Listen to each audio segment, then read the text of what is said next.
up, everybody? Welcome back to another video. In today's video, we are going to be going through our preview / prediction for the Detroit Lions and the Indianapolis Colts Sunday matchup.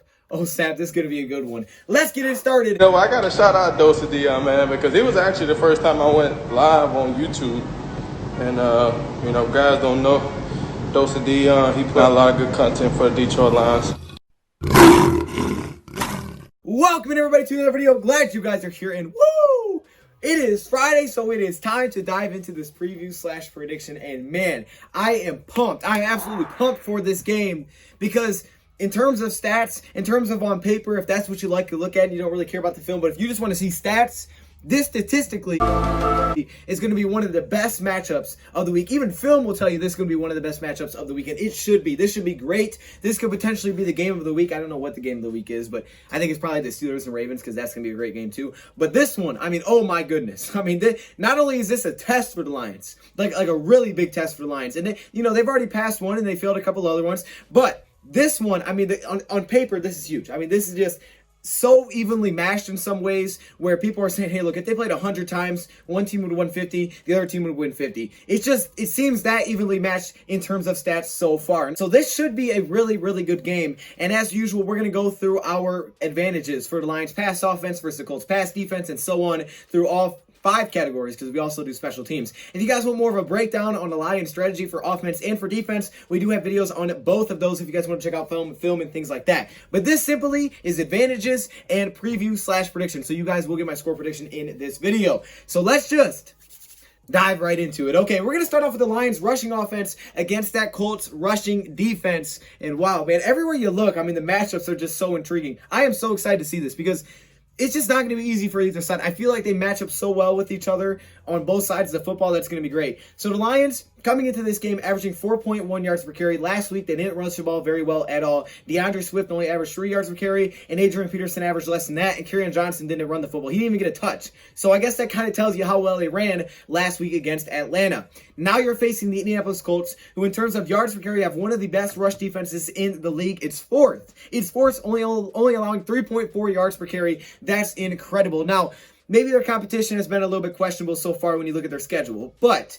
they've played against some teams that can run the ball like the Browns, and they've held their own. So again, this should be a really good matchup. Lions only averaging 4.1 yards per carry, but we've seen DeAndre Swift explode at times. Peterson's been a little bit slow. He hasn't put up really big numbers since early into this season, but you just never know. Also, this Lions run blocking unit, this offensive line has been pretty good, but there are some questions. The biggest one right now is Taylor Decker's health. I waited to do the injury report first. He is listed as questionable, so that's going to be big if he can play because that defensive line we're going against is no joke. You have Justin Houston, DeForest Buckner on the same defensive line. Those two alone make you tough to stop, but at every level they can tackle. Every level they're aggressive. Cornerbacks can tackle. They're fast. All right, you got Stewart in the inside who's playing out of his mind right now. This 4-3 defense is difficult to run against, and no one seemed to have much success consistently against this Indianapolis Colts run defense. Now, after that, the Colts also are one of the most disciplined teams in the league. They have the least missed tackles in the league. Like I said, their front seven is good, but really every single level they can tackle and they play aggressive. They sit a lot in that cover 2 zone defense, so it also can make it a little bit difficult to run.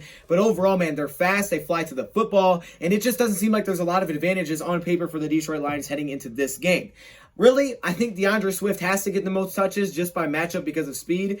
But if they can go to some power and Adrian Peterson can run through some of those linebackers, then hey, let him roll. I would love to see Kerryon Johnson also get involved, maybe get a couple touches just to see if he's feeling it, right? If no one else is, let's just see if he's feeling it. But we have Jason Kamada. You know the Lions want to run the football. You know Darrell Bevell wants to do it, so he's not going to abandon it. The question is who wins in the trenches. I think the advantage has to go to the Colts here. It just has to, right? They are getting Darius Leonard back. I think the advantage has to go to the Indianapolis Colts. They can tackle at every level, and they've done it so far every single week pretty consistently. Competition, has been a little questionable so far. There's no doubt about it. The Lions have had the harder schedule up to this point, but their run defense week in and week out has been so consistent. The advantage goes to the Colts. It's a +1 advantage. If you guys are new here, the advantages go like this: +0.5, +1, +1.5, and +2, or 0 if no one has an advantage. In this case, the Colts get a +1 advantage on the ground game because I know the Lions can do it and they will try to do it, but the Colts so far has just been dominant on the ground. Let's move on to the Lions passing attack versus this Colts passing defense. You thought the run defense was good? Hold up for the pass defense because it is also really good. They rank top 10 in nearly every statistical category against the pass except for sacks,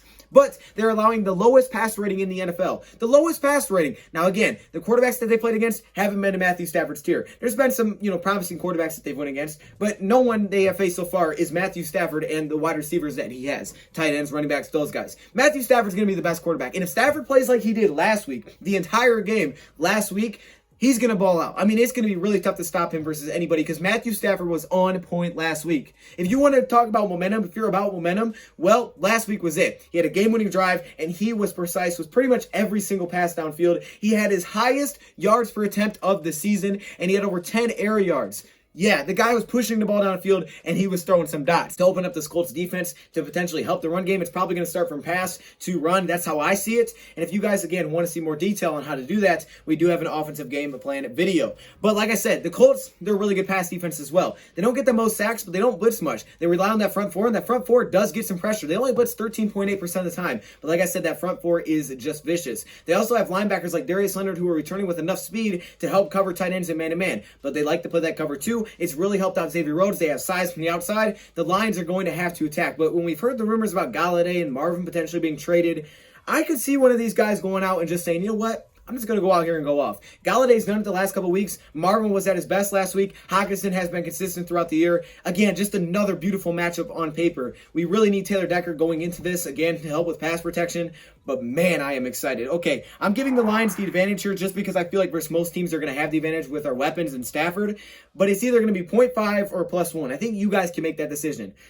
I don't know. I can't really decide between two. Maybe plus 0.75. I can't decide between the two, so I'll just leave it there for now. This is going to be a great matchup on paper. Now let's move over to the Lions defense side of things against this Colts offense. So starting off with the Lions run defense against the Colts rushing offense. The Colts come in not being able to run the ball. At least that's what the stats say. Yards per carry, they're only averaging 3.6, which is the lowest in the NFL. But they have a guy named Jonathan Taylor who's averaging 4 on this season, and Jonathan Taylor has been pretty darn consistent for them this year. He seemed to get into a groove about 13, 14 carries a game, and he's just tough to stop. If you watched him in college, you know what I'm talking about. When he gets to going, he gets to going. I feel like their lack of ability to block downfield has really hurt them. The same thing out of their receiver position. I feel like they haven't blocked very well at the receiver position, but they are opening holes at the line. So it's all about the linebackers playing aggressive and crashing those holes and taking away that opening lane, because if he gets to the second and third level, it's going to be very difficult to bring this guy down because he's fast and he's just really strong. This guy run through tackles. Jonathan Taylor is the real deal.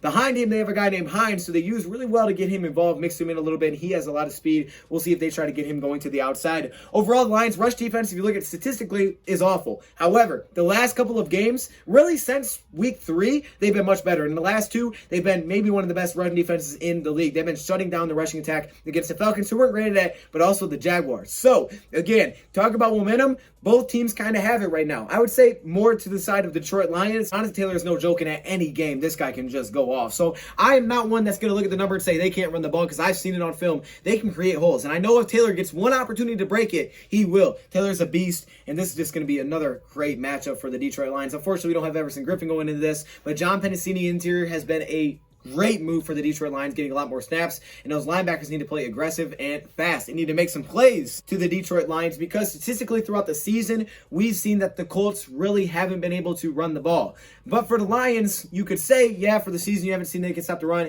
except for the last few games. I feel like they just have a little bit more momentum heading into this category. So I give the Lions a plus 0.5 advantage. That is it. That's all I can go. I can't go any higher than that. Finally, Lions pass defense against this Colts passing offense. Okay, enter Phillip Rivers, the veteran quarterback who came in this season to Indianapolis, got fans super excited. And let me just say, maybe he hasn't been the best, but he's still Phillip Rivers. He can read a defense, he's smart, and he has a great touch on the football. So if you don't mix things up, if you don't keep him confused, all of a sudden this guy's going to eat you alive. Now, he's basically throwing 1 pick a game in terms of averages, knowing that he's thrown 7 touchdowns to 6 picks. So I think he's probably due to throw one against the Lions. That was my prediction in defense video. He will throw 1 pick. To who? I don't know. But I see 1 interception coming. Now, if you can find a way to get pressure on Phillip Rivers, because he's very immobile and he can't really escape pressure, then all of a sudden you're going to be in a good spot. But the problem is you can't make it obvious. You can't go out there every play and say, hey, look, we're going to blitz. You got to mix things up. You got to mix up the coverages in the back end, because he can read a lot of it. Phillip Rivers is still a veteran quarterback, can still get the job done, still has that touch pass, but he is lacking that arm strength, and that's where I see a pick coming. If the Lions can get in the face of the quarterback, that's great with their front pressure where it's 3 or 4.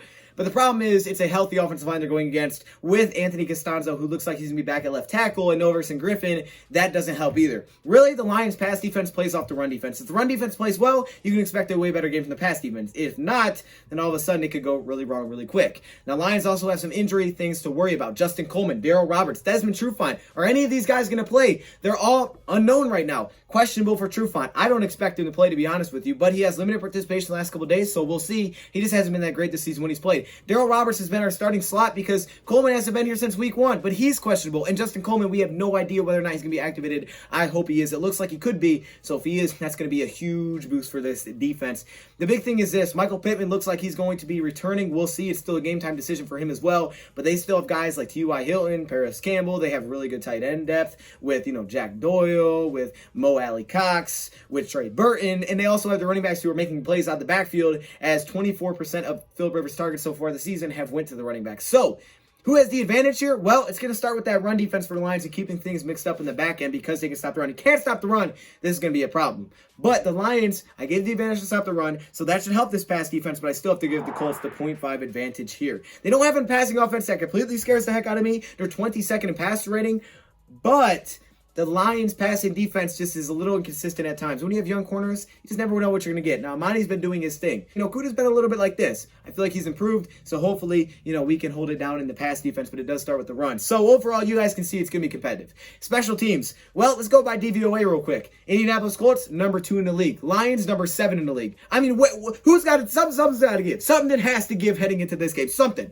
All right, how about the Colts kicker? He's 16 for 18. Prater's been a little like this, but that Colts kicker hasn't even attempted a field goal over 50 yards. So what if he does? What if it comes down to a plus 50-yarder? Keep that in mind because, hey, guess what? He hasn't made one so far this season. He hasn't even attempted one. Prater's been a little bit like this, but when we needed him most last week, he stepped up and he made the plays, and I think you can always count on him in the biggest moments. So, in this game, who we got? One of the most competitive matches on paper, and man, if the Lions can get this game, get the 3 straight, it's going to be a big deal. Now, the Lions have their work cut out for them. There's a reason that the Colts are coming into Detroit favored, okay? This is an upset for the Lions. If your opponent's coming into your house and they're favored, people are looking at it as an upset. But hold up, Lions. If Lions players are watching this, let me just tell you this. There's been some spicy talk from the Colts. Let me just say, they said our front seven's trash. They said we are a flawed team and they should win. I've seen that, not from everybody, but I've seen a couple articles like that. So hopefully Lions go out there and ball. Hopefully we see the enforcer. I guess that's a new nickname now, Javon Curse, and they step in my plays. I'm trying to find my marker. Okay, here we go. Here's my prediction for this game. My legit prediction. Lions got a chance to do a lot of big things because if they win and the Colts and the Bears lose, oh snap. But it's not going to be easy.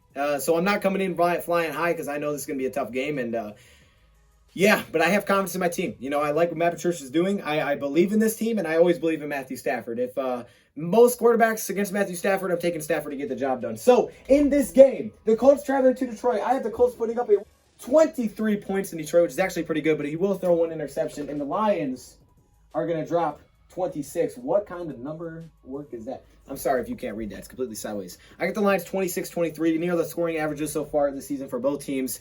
Here's what could happen. All right, Philip Rivers throws a pick. Lions get a field goal. Lions take the lead. Last possession, Colts have it. Kick a 52-plus yarder, something like that. 50-plus yarder, misses it or gets blocked. Lions win like that. That could come back to haunt them that he hasn't attempted one yet. I don't know. That's Blankenship, so we'll see. Keep an eye out for that name. That's the score, 26-23 Lions. I got them winning 3 straight. Hopefully we can do it. Let me know your thoughts, comments below. Put your score predictions if you're a Colts fan. Shout out to you for watching this video, and put your prediction down below. Appreciate seeing all the love. We'll be live Sunday. Sorry, I was trying to be cool. And we'll be live for the streams here, so make sure you stop in. Thank you, Brad, for watching. There we go. And I'm out. Are you kidding me right now? I had to put my helmet on for this one. Are you kidding? Look at this.